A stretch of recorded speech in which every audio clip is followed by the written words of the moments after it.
Hola, buenas tardes a todos los oyentes. Les habla Patricio Salgado, junto a mis compañeros Francisco Vallejo, Sebastián Salazar y Misael Payuana, desarrollamos la cátedra número 1 de Cálculo Superior. En el primer ejercicio tenemos la función 9x elevado a 1 a un quinto y elevado a 4 quintos, siendo x e y la cantidad consumida de los bienes A y B, cuyos precios son para x igual 7 y para y igual 14, donde el consumidor dispone de 210 unidades monetarias. Se busca determinar las cantidades óptimas que maximizan la utilidad sujeta a esta restricción.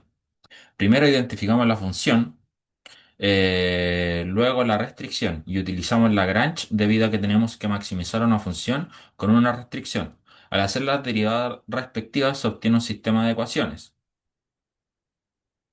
Igualando las derivadas a lambda, encontramos la proporción de los bienes y es igual 2x.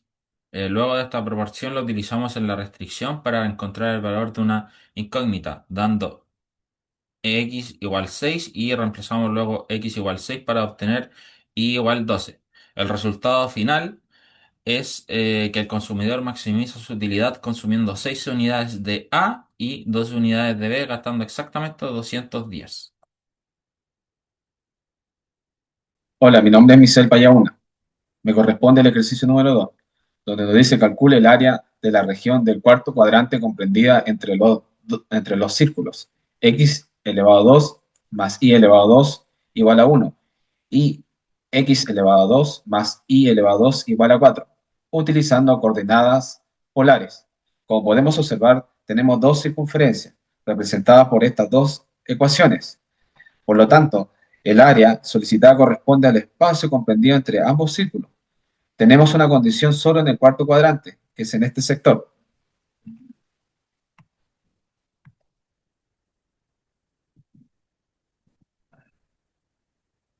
Al observar las ecuaciones anteriores y expresarlas en coordenadas polares, tenemos x igual a radio coseno de teta y igual a radio seno de teta. Y la ecuación general de una circunferencia es esta ecuación. Reemplazando los valores para poder calcular el primer radio y el segundo radio y así obtener el límite de radio, que es este. Además, obtendremos el límite de ángulo, donde el cuarto cuadrante comienza en 270 grados y termina en 360 grados.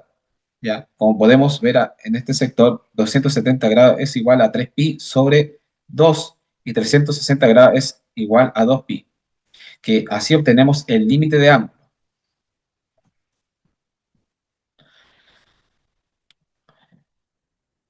La, la fórmula para calcular el área de una región circular es esta.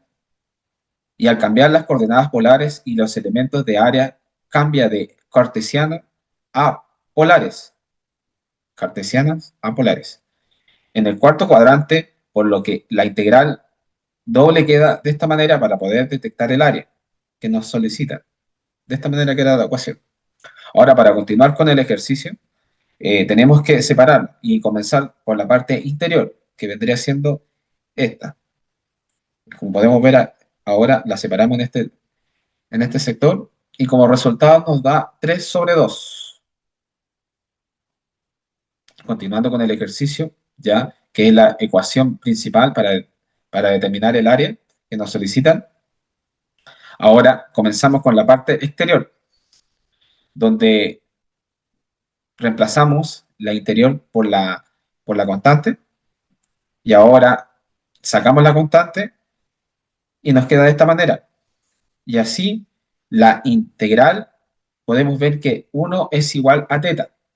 Entonces la fórmula nos queda área igual a 3 sobre 2 teta y los límites. Ahora continuamos con la evaluación de los límites. El límite superior y el límite inferior, que vendrían siendo estos. Ya. Restamos según la propiedad, que es esta, y luego multiplicamos. Y la respuesta es el área de la región comprendida entre los círculos del cuarto cuadrante es 3pi sobre 4. Muchas gracias. Ya, buenas noches, Sebastián Salazar por acá. Me tocó el ejercicio número 3. El objetivo del ejercicio es encontrar la ecuación de un plano que es tangente a una superficie curva tridimensional en un punto exacto de su espacio. Para entenderlo de una forma visual, imaginemos que la superficie curva es la forma de una montaña o un tazón y el plano tangente es una hoja de papel completamente plana y rígida que se apoya sobre esa montaña, tocándola exactamente en un solo punto sin atravesarla.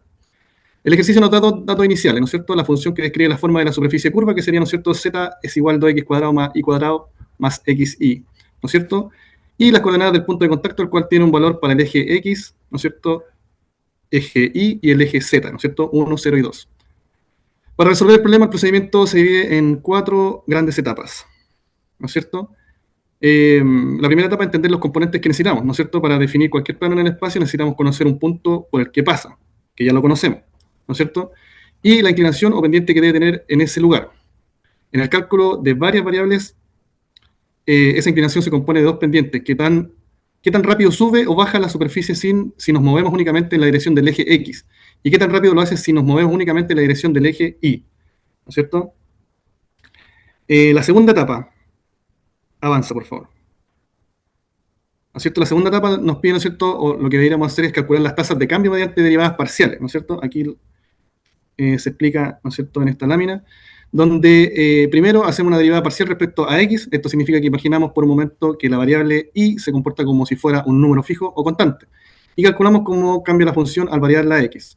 Al realizar este proceso con nuestra función obtenemos una regla que nos dice que la pendiente en dirección a x es igual a 4 veces el valor de x más el valor de y, ¿no es cierto? 4x más y. Ahí tenemos el resultado. Y segundo, ¿no es cierto?, en la segunda etapa hacemos el proceso inverso, que es la derivada parcial respecto a y.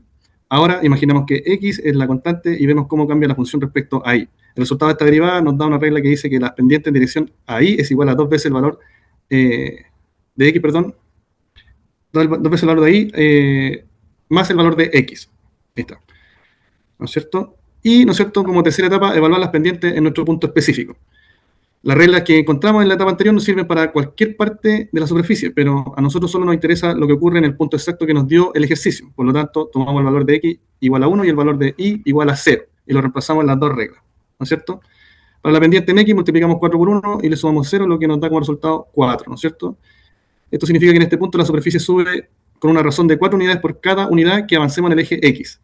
Para la pendiente en y multiplicamos 2 por 0 y lo sumamos 1.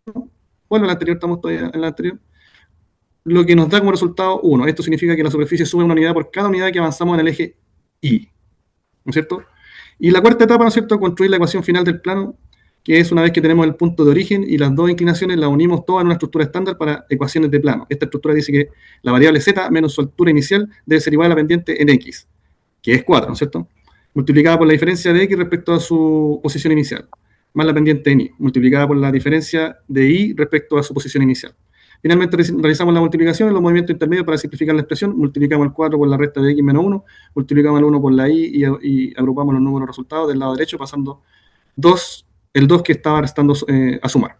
Al limpiar toda la expresión, el resultado nos dice con palabras que el valor de la altura z para cualquier punto del plano se puede calcular multiplicando por 4 el valor de x, sumándole el valor de y restándole 2 unidades. Este resultado final describe perfectamente la superficie plana que roza nuestra curva.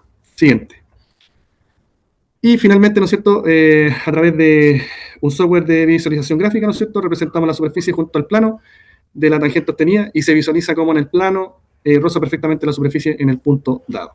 Voy a presentar la resolución completa de este ejercicio, enfocado en el análisis de la sustentabilidad industrial, y el objetivo principal es determinar la tasa de cambio de la huella de carbono total, denotada como H, una de las plantas manufactureras, como respecto al tiempo en T, medido en meses. Como podemos observar en la pantalla, la huella de carbono depende de dos factores operacionales críticos: el consumo mensual de energía eléctrica en su variable E en megavatios hora y la cantidad de material plástico procesado en P en tonelada. Debido a las fluctuaciones de la producción y maquinaria, ambas variables intermedias cambian de forma continua según las funciones temporales dadas.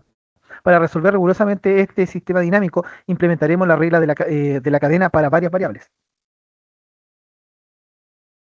Bien, en el paso 2 Planteamos la estructura formal de la regla en cadena, dado que la función de la huella de carbono total H es una función diferenciable de la variable intermedia E y P, derivada total con respecto al tiempo. Se compone de la suma ponderada de sus derivadas parciales multiplicada por las derivadas temporales e individuales de cada variable. En primer lugar, calculamos la derivada parcial de H con respecto a E, manteniendo la variable P constante.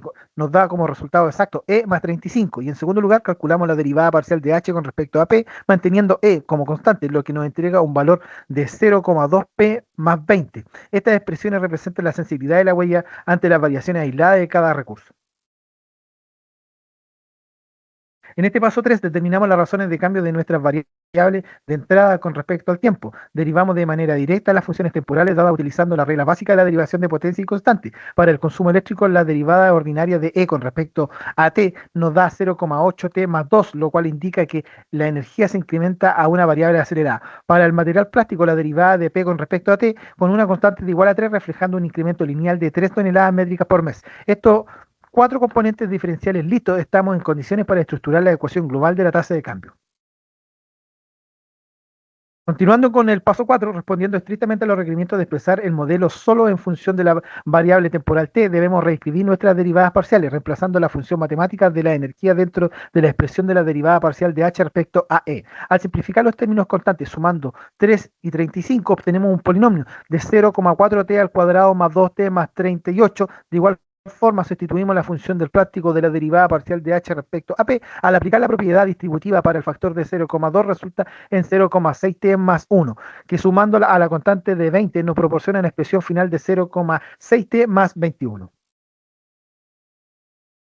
En este paso 5 procedemos al ensamble de algebraico y posterior a la simplificación según la estructura de la regla de la cadena. Multiplicamos el trinomio correspondiente a la derivada de energía por su derivada temporal y de forma paralela expandimos el binomio de plástico multiplicado por el factor constante de 3. Al realizar rigurosamente las multiplicaciones término a término del primer bloque generamos una expresión el cual agrupar los términos cuadráticos nos entrega 0,32t al cubo más 2,4t al cuadrado más 34,4t más 76. Según el segundo bloque, aporta de manera directa 1,8t más 63 y finalmente reuniendo y sumando todos los elementos de igual grado determinamos que con precisión absoluta la función de la tasa de cambio total. La derivada de h con respecto a t es igual a 0,32t al cubo más 2,4t al cuadrado más 36,2t más 139.